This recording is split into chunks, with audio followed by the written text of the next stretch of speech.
mais um domingo, celebramos ao Senhor nessa manhã e dessa noite da mesma forma. Temos anúncios, irmãs? Não temos? Então, vamos começar, vamos a passar a mensagem desta noite. Na manhã de hoje, nós trabalhamos com o texto do Evangelho de Lucas, no capítulo 9. E agora, nós vamos continuar em Lucas, no capítulo 9. Vamos fazer uma outra apropriação do Evangelho de Lucas, capítulo 9, a partir do verso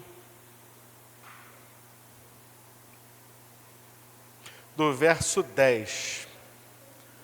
Nós fomos de manhã do verso 7 ao verso 9.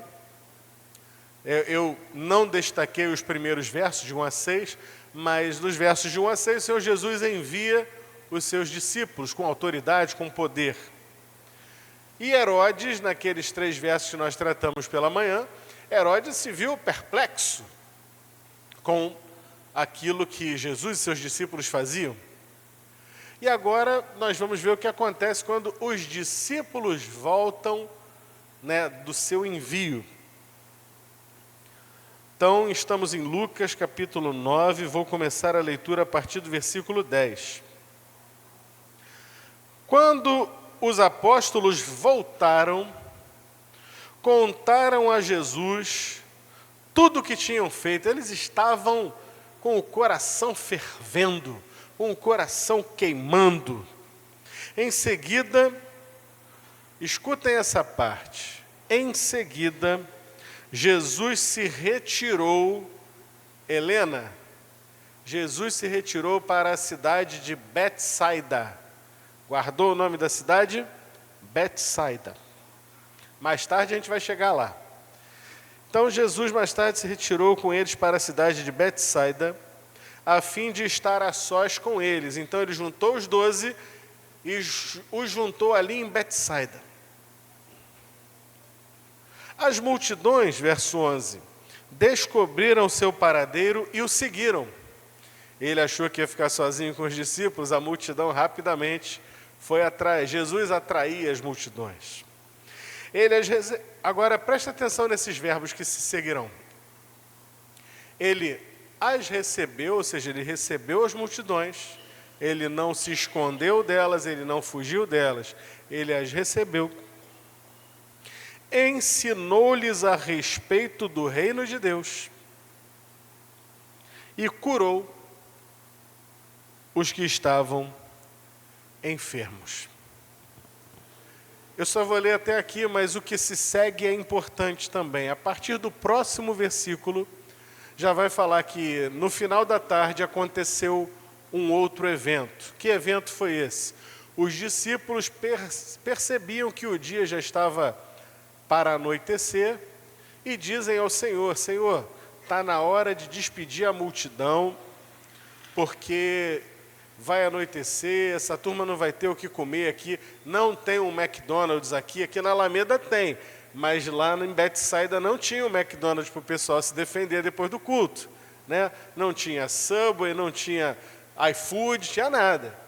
Aí os discípulos dizem: tem que mandar essa turma para casa para eles poderem comer. E aí vai se seguir a multiplicação, A primeira multiplicação dos pães e dos peixes. Mas eu não quero falar nessa noite sobre a multiplicação.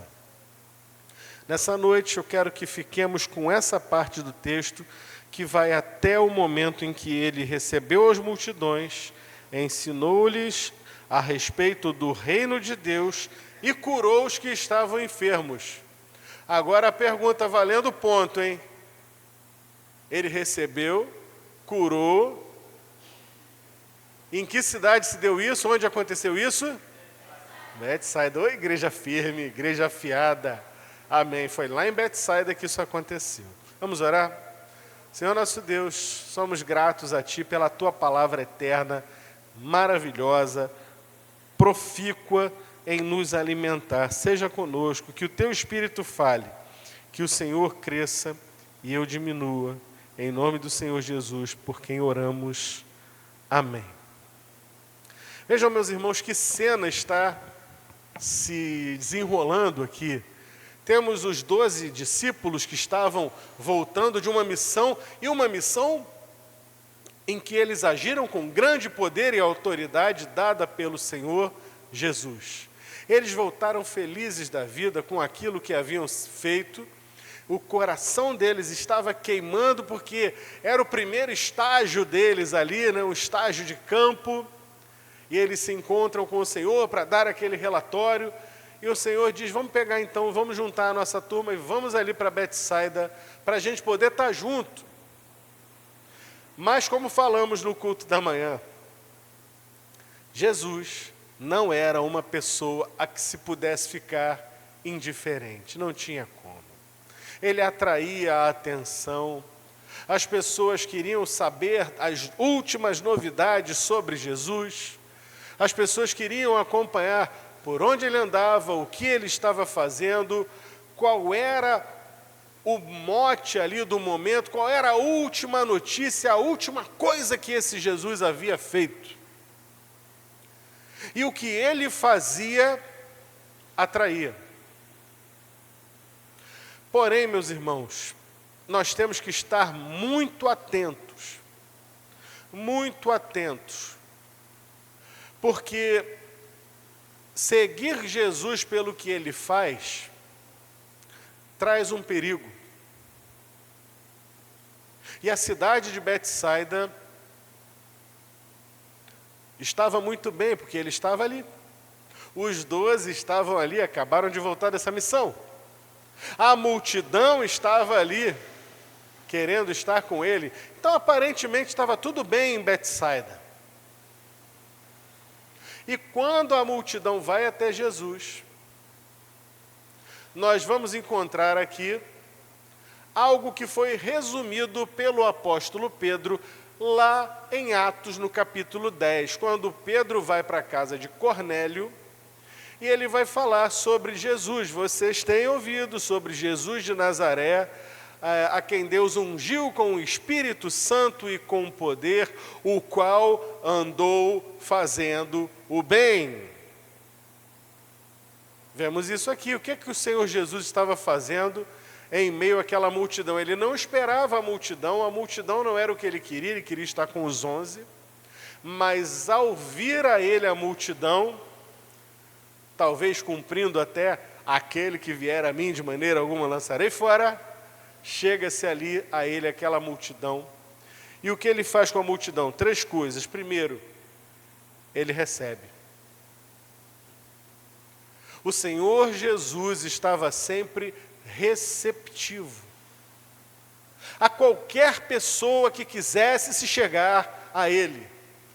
Nunca, em texto bíblico algum, você vai ler ou eu vou ler um texto que diz assim: Jesus não recebeu, não quis saber, não atendeu, não procurou. Não. Ele está sempre disponível. Senhor, meu servo, diz um centurião, meu servo está doente lá em casa. Tudo bem, vou lá para a tua casa. Não, Senhor, não vai não. O Senhor tem autoridade, eu creio na tua autoridade. Pelo contrário, ele foi dispensado de ir, porque ele já estava indo. E ele fez a obra e ele fez o milagre. Não sou digno de que entres na minha casa, dá uma palavra e o meu servo será curado. E aquele servo foi curado. E chega então numa outra oportunidade ali em Marcos, no capítulo 5, quando ele volta de libertar um endemoniado gadareno, quando bota os pés na terra, em Marcos 5, ele vai encontrar um homem, ou melhor, vai vir ao encontro dele um homem, um chefe da sinagoga, Jairo, filha dele doente, à beira da morte. E ele clama: por favor, venha à minha casa, porque a minha filha está morrendo. Jesus disse: poxa, rapaz, acabei de chegar na viagem, atravessei o lago aí, teve tempestade na ida, teve endemoniado na chegada, deixa eu dar um tempinho. Foi isso que Jesus fez? Não, ele foi, cadê? Vamos lá agora. Ele foi, seguiu com Jairo. Aliás, se o irmão e a irmã quiser depois fazer um estudo em casa de como era a vida do Senhor, pega Marcos capítulo 4 e o capítulo 5, porque ali está narrado um dia na vida de Jesus. Em Marcos 4 ele começa pregando, ele começa ensinando por parábolas. Ele entra num barco, fica a uma certa distância e começa a pregar por parábolas. Depois que ele acaba de ensinar, ele diz, vamos atravessar o lago. E aí vem aquela tempestade que já ia virando o barco. E chega do outro lado, está lá um endemoniado gadareno, e ele não para. E ele volta e encontra Jairo naquela situação, precisando que a sua filha fosse salva, porque estava à beira da morte. Nisso que ele está a caminho da casa de Jairo, vem uma mulher e puxa a sua roupa, toca na sua veste, e ele para tudo. E ele então dá o testemunho daquela mulher, ele cobra ela o testemunho dela, e quando ele está acabando de falar com aquela mulher, chega aquele povo lá da turma de Jairo e diz, olha, não incomoda mais o mestre não, porque a tua filha morreu. E Jairo põe a mão na cabeça e Jesus disse, não temas, crê somente. E vamos, e foram. E chega lá, ele ainda ressuscita a filha de Lázaro. A vida de Jesus era tranquila. Dá para ver aqui. Aqui ele estava querendo ter um momentozinho de qualidade, né, com seus discípulos. E chega a multidão, e o que ele faz? Ele recebe. Ninguém que vai a Jesus fica sem ser atendido. Ninguém que vai a Jesus fica sem ser atendido. Os irmãos creem nisso?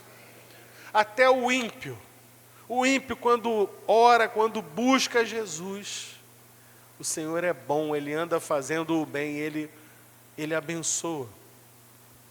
E é isso que às vezes a gente fica um pouco chateado quando vê, porque é humano nós ficarmos chateados. Mas agora se coloca no lugar dele. Porque ele viu muitas vezes isso acontecendo no seu ministério terreno e infinitas vezes ele continua vendo até hoje. A pessoa está no desemprego, está no sufoco, está numa pindaíba lascada, começa a frequentar o culto de oração, começa a dizer, eu vou orar, e Deus vai me abençoar, e vai abrir a porta, e ele vem, e ele ouve a palavra, e ele ora, e ele busca, e Deus abre a porta. E ele vem, ele chora, ele agradece, ele diz, caramba, eu vou tomar posse lá no meu concurso público, ou eu vou entrar lá naquela vaga que Jesus abriu para mim e tal. E aí vem, aí passa uma semana, passa um mês, de repente o trabalho começa, né, a complicar, a pessoa diz, não consigo estar na igreja na quarta-feira, no horário do culto. A gente diz, não, tudo bem, quarta-feira, né, durante a semana, transporte público, pode ser complicado. Aí começa a falhar no domingo, aí não vem mais, daqui a pouco, puf, some. Quando é que vai aparecer de novo na igreja? Quando perder o emprego, ou quando a família se desestabilizar, ou quando o filho partir para buscar coisas, drogas ilícitas, ou outras coisas. E aí fica, vai lá, vem aqui para pegar a bênção. Aí pegou a bênção, sai. Aí bênção de novo, e vai, e volta, e vai, e volta. Eu recebi uma pergunta no seminário de um aluno, porque seminário é isso, né? Seminário é para a gente fazer perguntas que a gente de repente não faz na nossa igreja. Para a gente aprender, para a gente entender. Gilson deve ter feito várias perguntas lá também, né? Daquelas cabeludas e escabrosas. A gente faz. E eu recebi uma pergunta de um aluno mais pentecostal, assim, por assim dizer. Ele dizia assim, pastor, como é que eu faço, como é que eu posso ter a garantia de que eu vou receber a bênção? Falei, quase que eu falo para ele, rapaz, isso é mistério de Jeová. Mas aí no meio da turma, né, todo mundo olhando assim, eu falei, filho, não se preocupa em receber a bênção. Tira da tua mentalidade esse negócio de receber a bênção. Porque esse negócio de receber a bênção é para você receber e receber de novo, e receber de novo. Você vai ficar naquilo ali, é a dopamina, né, a facilidade que o ser humano quer. Se preocupa em receber Jesus, em viver para Ele toda a tua vida.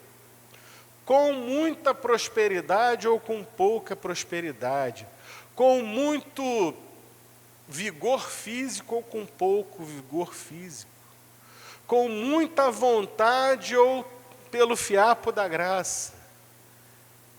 Você não vai ser bênção. Jesus não te chamou para Jesus não te chamou para receber a bênção. Ele te chamou para ser bênção na mão dele. Em ti serão benditas todas as famílias da terra. Os irmãos ainda creem nisso? Mas o povo aqui de Betsaida estava lá para receber a bênção. E foi recebido. E o Senhor Jesus recebe. E Ele dá, Ele abre a mão e Ele abençoa, porque Ele tem prazer, porque Deus é bom. Mas receber a bênção, ser recebido por Deus, não quer dizer que você vai ter uma vida que agrada a Deus. Você pode receber a bênção de maneira egoísta e viver a vida não do jeito que Deus quer, mas viver do jeito que você quer, ainda por cima com a bênção que Ele te deu. E sabe do que te aproveita isso? Nada. O que mais que o Senhor Jesus fez? Ele as recebeu, Ele está de braços abertos para receber. Depois diz aqui, ensinou-lhes a respeito do reino de Deus. Aqui nós já estamos subindo um degrau. Receber, está todo mundo no mesmo degrau. Jesus recebe todo mundo? Todo mundo. Ele não faz acepção de pessoas. Mas aqui a coisa já começa a dividir. Porque ele vai ensinar sobre o reino de Deus. E é no ensino que muitos tropeçam. As pessoas ficam muito preocupadas em ser recebidas por Deus, em receber a bênção de Deus, mas não querem aprender verdadeiramente o que é o reino de Deus, quais são os valores do reino de Deus pelos quais devemos viver e que nos transformarão à imagem de Jesus. Ele os ensinou, ele ensina, ele deixa o seu ensino aberto para todo mundo. E quantas vezes ele diz isso? Quem tem ouvidos para ouvir, ouça. E nem sempre todo mundo tinha ouvidos para ouvir aquilo que ele estava ensinando, os valores do reino de Deus. Eu estou preparando uma série de mensagens sobre isso, sobre esses valores do reino de Deus. Vou chamar essa série de O Caminho para a Felicidade. E vou basear essa série nas 8 bem-aventuranças. As bem-aventuranças que estão ali em Mateus, no capítulo 5. Por que elas são o caminho para a felicidade? Porque são valores do reino de Deus que, se trazidos para a nossa vida, entendidos e aplicados, nos farão ser mais parecidos com o Senhor Jesus e nos transformarão verdadeiramente menos à imagem desse mundo onde nós estamos e mais próximos da imagem do Senhor. Se andamos com Jesus, devemos viver como Ele andou. Nada mais perfeito, então, do que entender o que Ele entende por reino de Deus e o que precisa ser trabalhado em nós. Então vejam, Jesus recebeu a multidão. Jesus ensinou a multidão sobre o reino de Deus. E ali teve gente que ouviu, apreendeu. Teve gente que ouviu e estava em outra, estava com a mente em Nárnia. Teve gente que estava ocupada pensando nas suas próprias coisas, mas estava ali pelo bochicho, porque Jesus estava ali. E eu pergunto aos irmãos, quem aproveitou essa mensagem?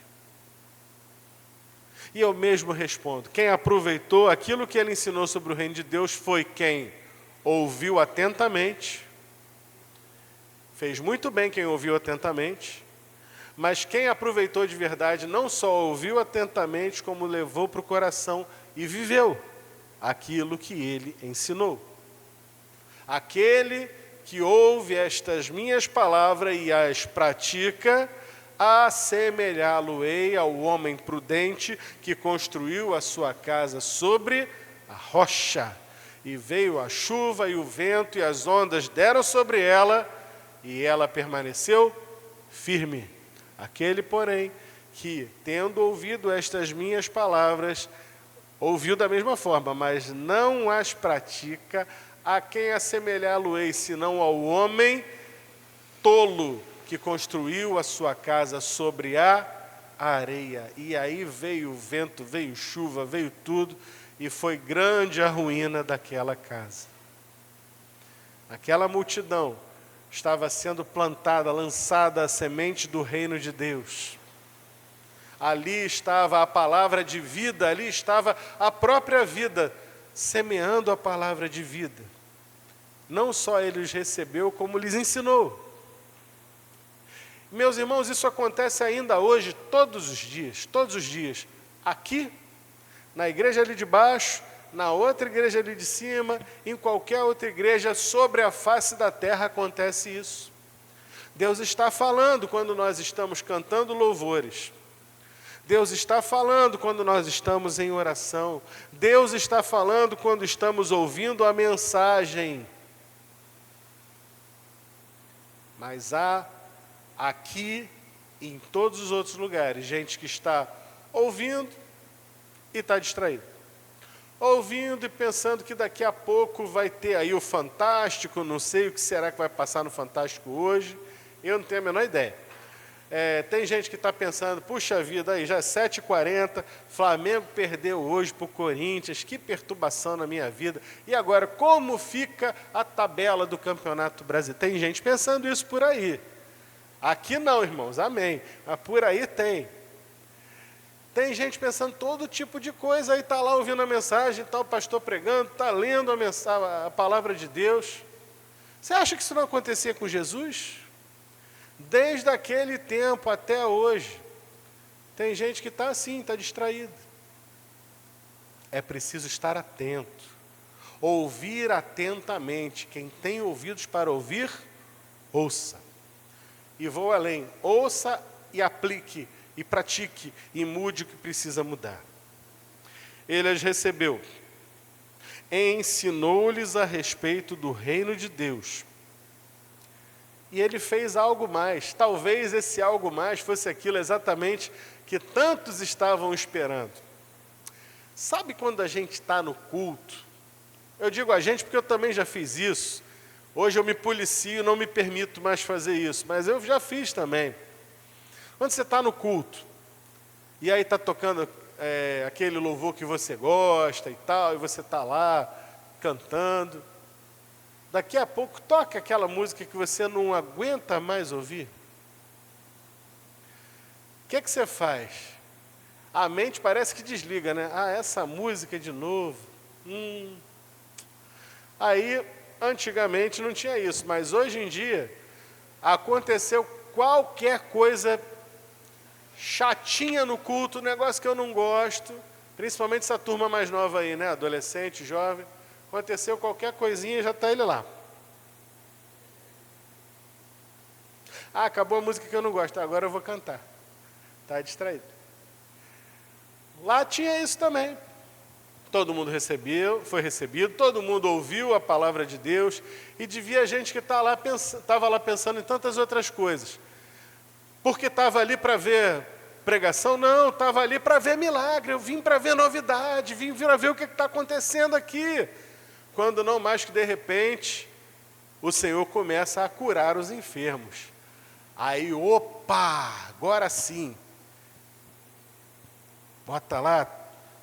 Estou aqui no Instagram agora, ao vivo, estou numa live aqui, olha aí Jesus curando ali, olha o cego, opa, enxergou, 5.000 visualizações. Tu imagina Jesus nesse tempo de hoje? Ia ser só assim, 5.000 visualizações. Olha, vai ter live de Jesus hoje à noite, hein? Não vai perder. Onde é que ele está? Está lá em Betsaida, ninguém sabe o que ele vai fazer. E aí está lá Jesus, começa a pregar, 3.000 visualizações, Aí começa só a pregar, passa 1 hora, 2 horas, 3 horas pregando, as visualizações vão cair, vai lá 200, 300, daqui a pouco espalham a palavra, olha aí, agora ele começou a fazer milagre, aí começa 5 mil, 10 mil, 20 mil visualizações ao mesmo tempo, porque era o que o povo queria ver. Mas o Senhor não deixou de fazer o bem, apesar de que, para alguns, aquilo ali fosse a atração principal, entre aspas. Aos nossos olhos, talvez isso fosse a atração principal, o que mais chamasse a atenção.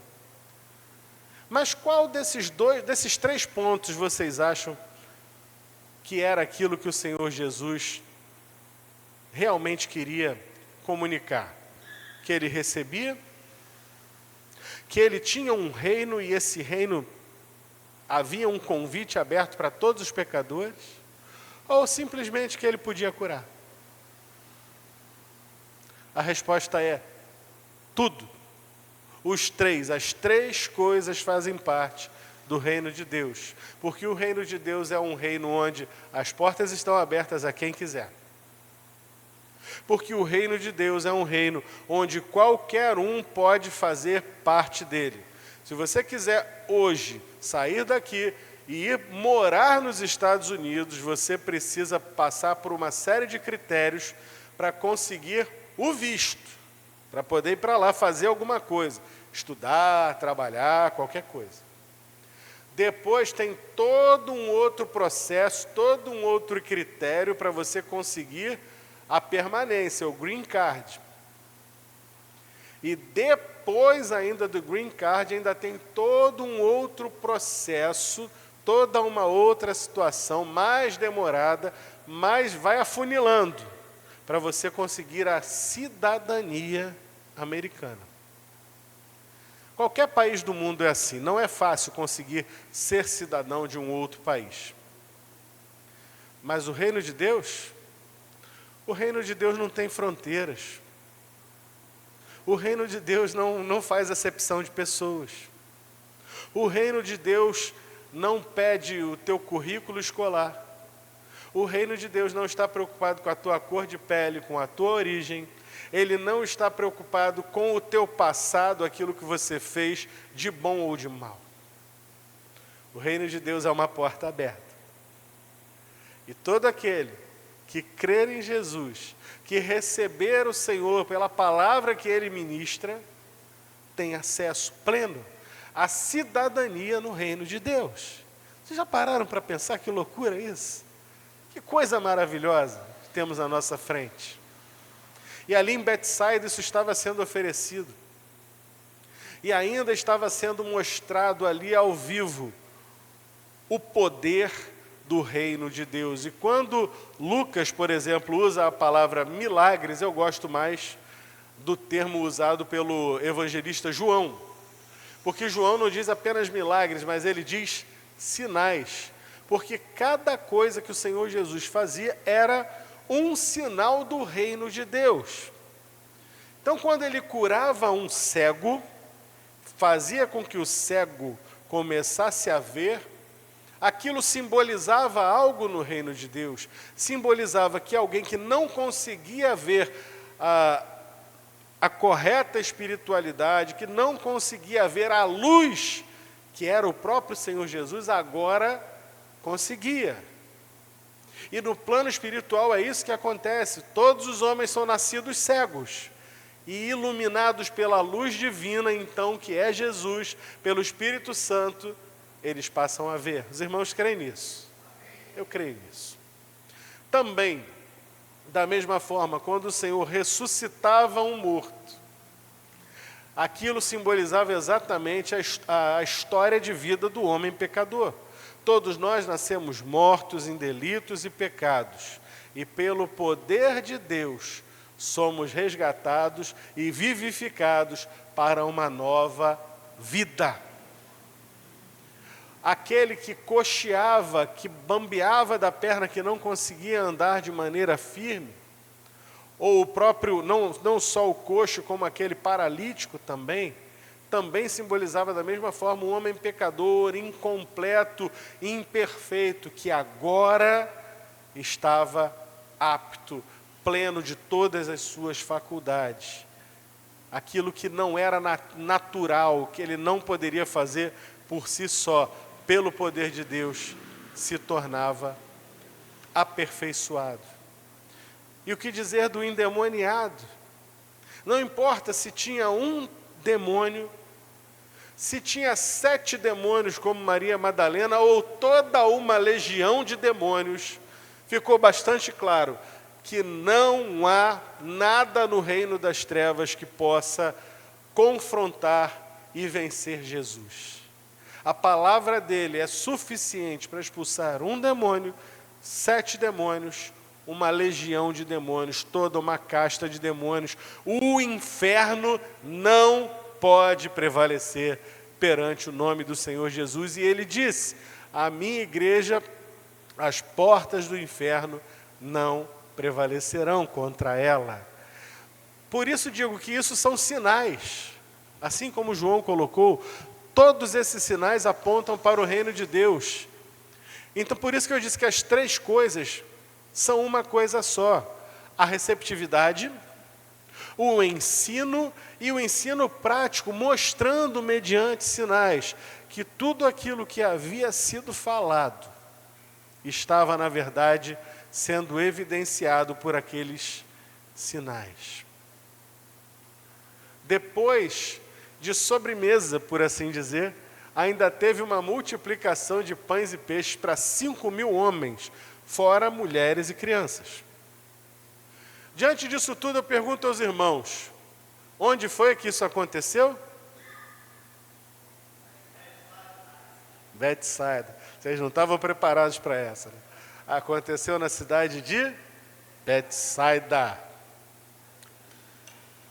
Agora, vamos lá para o capítulo 10. Ainda em Lucas, vira a página, vira lá para o capítulo 10, versículo 13.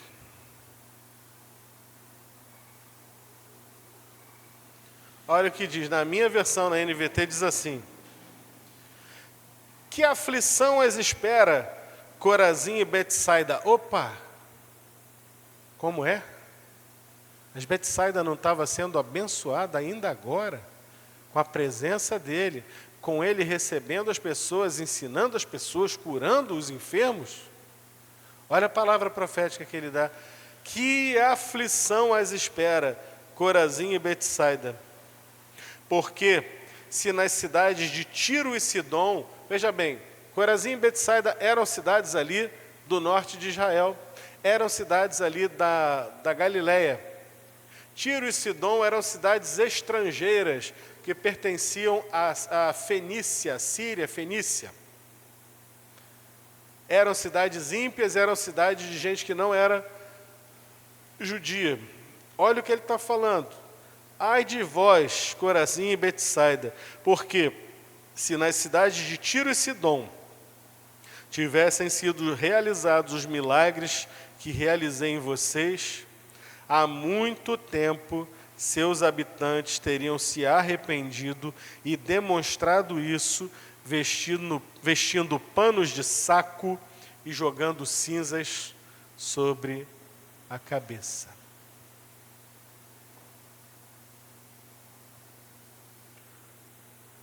Onde esse texto nos leva? Esse texto nos leva, infelizmente, à realidade de muitos aí fora. Infelizmente, a realidade de muitos que procuram igrejas, que procuram denominações, que procuram pastores e líderes, mas que, na verdade, não estão fazendo parte do reino de Deus. Betsaida, assim como Corazim, eram cidades onde o Senhor Jesus fez muitos milagres. Acabamos de ver no capítulo 9 ele fazendo os milagres, e acabamos de ler no capítulo 10 algo que ele vai falar de muito pesado sobre a própria Betsaida. Ai de ti.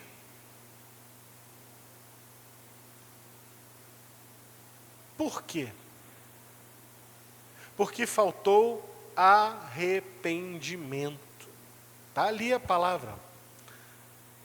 Porque se fizessem Tiro e Sidom, há muito tempo seus habitantes teriam se arrependido e demonstrado isso, vestindo panos de saco e jogando cinzas sobre a cabeça. Meus irmãos, não adianta o sujeito vir à igreja, frequentar a igreja, ouvir e anotar tudo que está sendo falado, saber todos os louvores do avesso, saber abrir a Bíblia nos textos, se não houver verdadeiramente mudança de vida de dentro para fora. E a Bíblia chama isso de quê? Arrependimento. O sujeito ia por um caminho, encontra-se com Jesus e olha para si e diz: não dá para eu continuar nesse caminho. E ele muda de direção, e ele vai na direção de se tornar um súdito do reino de Deus. E agora aquele que roubava se arrepende, deixa de roubar. Aquele que se prostituía, deixa de se prostituir. Aquele que andava em caminhos errados, para de andar nos seus caminhos errados e vai buscar o caminho reto.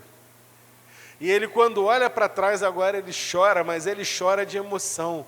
Senhor, de onde o Senhor me tirou? Onde eu estaria se não fosse o Senhor na minha vida? Eu mudei. Aliás, eu não mudei, eu fui mudado. O Senhor mudou a minha vida. É só olhar quem eu era e quem eu sou. Senhor Jesus, o primeiro milagre dele apontava para isso. O primeiro sinal, que foi lá em João, no capítulo 2, transformou água em vinho. Transformou algo comum, ordinário, em algo sublime, diferenciado a tal ponto que até quem conhecia bem da coisa disse: olha, esse vinho é o melhor que tem, muito superior ao que estavam bebendo aqui ainda agora.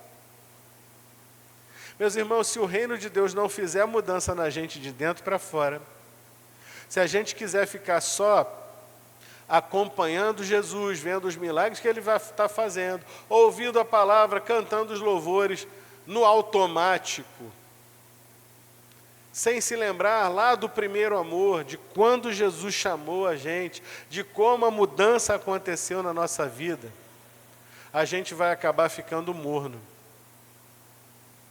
Veja o que fala aqui de Corazim e Betsaida. A palavra de Deus, ela está aí aos nossos ouvidos, está nas nossas mãos, para nós nos abeberarmos dela. Ela está ao nosso redor. As portas do reino do céu estão abertas. Muitos não atinam com essas portas. Muitos querem ir à igreja por vários motivos. Não, eu vou lá porque ali promete prosperidade. Lá eu vou dar 100 e vou ganhar 1000. É ali que eu vou. Mas ali a palavra da pregação, da salvação, não está sendo pregada. Você vai conseguir ganhar o mundo inteiro e perder a sua alma. Eu vou ali porque ali aquela igreja está cheia, tem muitos eventos, tem as gatinhas lá, eu estou precisando namorar. Vai para o inferno com essa mentalidade. Porque a igreja do Senhor é para a gente ouvir a sua voz, mudar a sua vida e então submetermos-nos à vontade dele e aprender a ouvir a sua voz, colocando não os nossos desejos egoístas em primeiro lugar, mas a vontade perfeita, boa e agradável de Deus. Eu me preocupo olhando para o nosso cenário evangélico, muito parecido com Corazim e Betsaida, em que muitos vão, muitos ouvem, muitos até se preocupam em ouvir, em ver as coisas e acreditam mesmo: olha, isso aí é Jesus que fez. Mas isso não redundou em arrependimento, em mudança de vida. Meus irmãos, todo dia é dia de nós nos arrependermos. Todo dia é dia de nós voltarmos ao primeiro amor. Todo dia é dia de nós olharmos para a árvore da nossa vida e vermos assim, ó, tem um galho meio seco aqui, eu vou quebrar esse galho seco. Deixa isso para lá, isso não me pertence mais. Eu preciso mudar esse caminho, eu preciso acertar os meus ponteiros com alguém.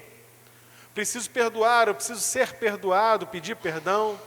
Eu preciso pedir perdão a Deus, pedir graça para abandonar caminhos maus na minha vida. O que pode estar hoje interferindo e atrapalhando o nosso crescimento pessoal com Deus?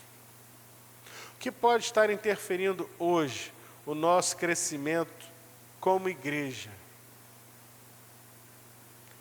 É preciso que haja arrependimento e mudança. Hoje, amanhã, depois de amanhã e todos os dias. Apresentando o nosso coração ao Senhor e dizendo, Senhor, está aqui a minha vida. Ilumina os cantos escuros da minha alma. Porque sem a tua luz, eu nada posso fazer. Que haja na tua vida, na minha vida, não um espírito de Corazim e Betsaida, mas que haja na tua vida, na minha vida, nas nossas vidas, um coração quebrantado e humilde, disposto a pedir perdão, disposto a mudar de vida, disposto a não entregar os pontos, mas a se entregar nas mãos de Deus, como o vaso na mão do oleiro lá de Jeremias. O vaso estava lá, montado, crente, todo pimpão. Vem o oleiro e diz, não, esse vaso não está legal, vamos quebrar. E vamos começar de novo. Enquanto estamos aqui nessa terra, temos muito a fazer, temos muito a mudar, temos muito que nos entregar nas mãos do Senhor, para vivermos uma vida que verdadeiramente o alegre, e não uma vida que nos leve no caminho de Betsaida. Amém, meus irmãos? Nosso Deus, complementa, por favor, essa palavra nos nossos corações. Nós possamos ouvir do Senhor, bem está, servo bom e fiel, entra no gozo do teu Senhor. E não, Senhor, um ai como esse de Betsaida. Me ensina hoje a acertar o que é preciso.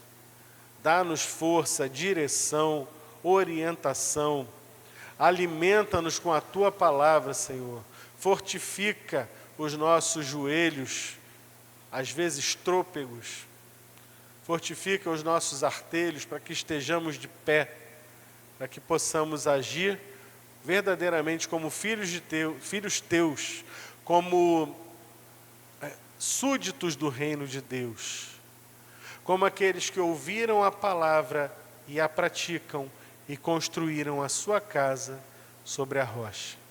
Nos ajuda também a levar essa palavra para aqueles aí fora que vão perecendo, para que eles saibam que o Senhor está de braços abertos e a todos recebe.